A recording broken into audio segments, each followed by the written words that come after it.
Hello friends, super magic રસોઈમાં મિત્રો હું આપનું સ્વાગત કરું છું.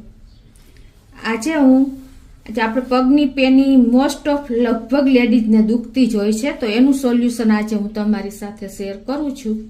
તો તમને દરેક લેડીઝ લોકોને ઉપયોગી થશે. ગમે તો લાઈક કરજો, શેર કરજો અને સબસ્ક્રાઈબ કરવાનું તો ભૂલતા જ નહીં.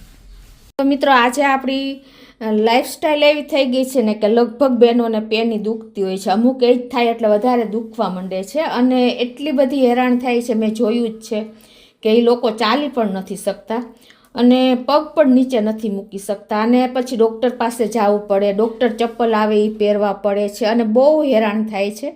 અને ડૉક્ટર પાસે જાય તો પણ દવા ચાલુ હોય ત્યાં સુધી જ આપણને ટેમ્પરરી રિલીફ રહે છે. પછી પાછું એનું પેઇન ચાલુ થઈ જાય છે મિત્રો, અને સહન પણ કરવું પડે છે. તો આજે એના માટેનું બેસ્ટ ઘરેલું રીતથી હું તમને એની સોલ્યુશન લઈ આવી છું. કોઈ પણ જાતના ખર્ચા વગર તમે ઇઝીલી ઘરે થોડોક ટાઈમ તમારા પાછળ આપીને કરશો ને તો ઇઝીલી તમને બહુ રિલીફ રહેશે અને લોંગ ટાઈમમાં તમને ફેર પણ પડી જશે. કેમ કે આપણે જે દવા પેટમાં નાખી છે એના કરતાં બહુ સારું પડશે. તો આજે હું તમને એની આખી રીત બતાવું છું, તો તમે એન્ડ સુધી જોડાયેલા રહેજો.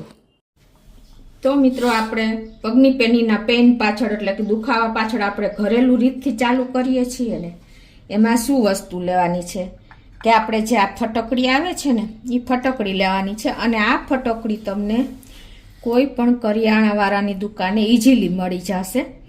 અને તમારે દરરોજ તમે 5 થી 10 મિનિટ આ રીતે પ્રોસિજર કરશો ને તો તમને ઇઝીલી પેનીનો દુખાવો દૂર થઈ જશે મિત્રો. કોઈ તમારે બીજા ખર્ચા કરવાની જરૂર નથી.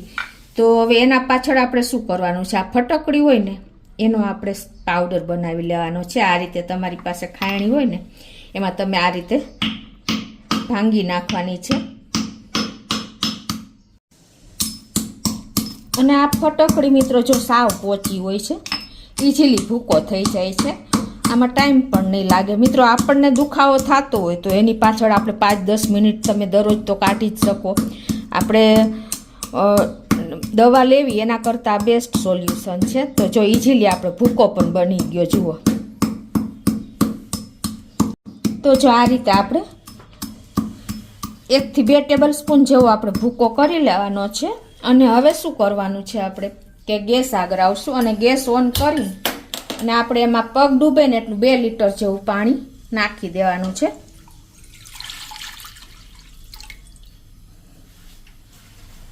તો જો આપણું પાણી પણ ઉકળી ગયું છે અને આ બાજુ આપણો પાવડર જેવો જો આવો ફટકડી કણી હશે ને તો પણ ચાલશે.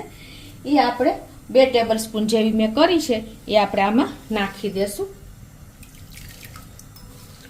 અને આને આપણે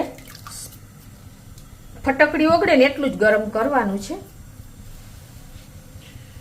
જો આ રીતે આપણે હલાવી નાખશું ને એકદમ સફેદ પાણી આપણે થઈ જશે ફટકડીનું. જો એકદમ પાણી ચેન્જ થઈ ગયું, તમને ખ્યાલ પણ આવી જતો હશે.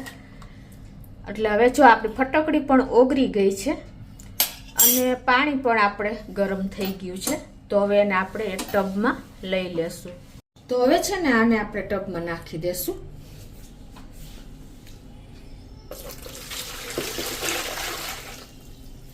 તો આ રીતે ટબમાં નાખ્યા પછી મિત્રો તમારે જે પેની દુખતી હોય ને એ આ રીતે તમારે પગ એમાં સતત પાણી રહે ને ત્યાં સુધી આ રીતે ડૂબાડી રાખવાના છે.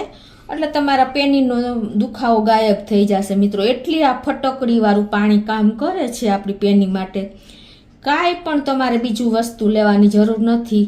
ખાલી તમારે ફટકડી ઓગાળીને અને ગરમ પાણીમાં પગ 5 થી 10 મિનિટ તમારું પાણી ગરમ રહે ને ત્યાં સુધી તમારે આ રીતે ડીપ કરી રાખવાના છે. એટલે કે આ રીતે પાણીમાં ડૂબાડી રાખવાના છે.